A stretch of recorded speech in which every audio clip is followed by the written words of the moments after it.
Te-a filmat, Edi, te-a pus ochii pe tine. Ia uite cum te privește. Un bănuț, iau de aici un bănuț. Ia un bănuț, ia un bănuț. La trage un pic de nas. E atentă la nas și la tot ce face, fii atent. Nașul. Ia uite-te, cum privește. Cu asta taină. Da, da, da. Nu, cu asta te lasă aici. Dă o ruletă.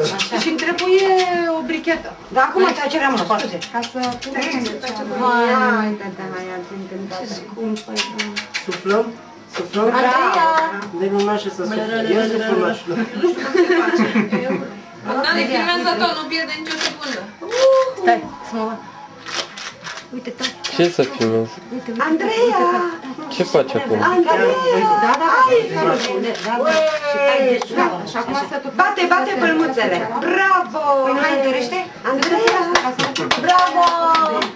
Andreea!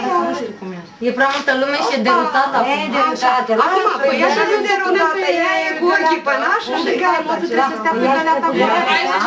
Mama, dar taci un pic, mă, ca un șuci. Pune găleata în pat și pe cu fundul să Ținem tu bănuțul. Da, e bine și așa, să pune găleata pe acolo. pat, nu? Ca să filmează. Ia o ține, Așa, aici ții tu găleata, da? ține de găleată. Dar ce cu bănuțul? Ăsta mi-l ții tu și-ți zic eu unde. Aici, pune fata aici, mămico. Și ține de găleată, așa. Faceți, mă, vrăjitorii pe aici. Voodoo.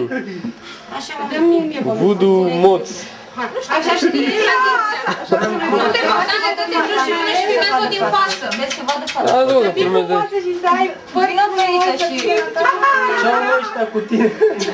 Ce facem, mă, stă călăret? Uite-te, uite-te. Uite puțin mai. Pe căldărușă? Așa, așa, așa.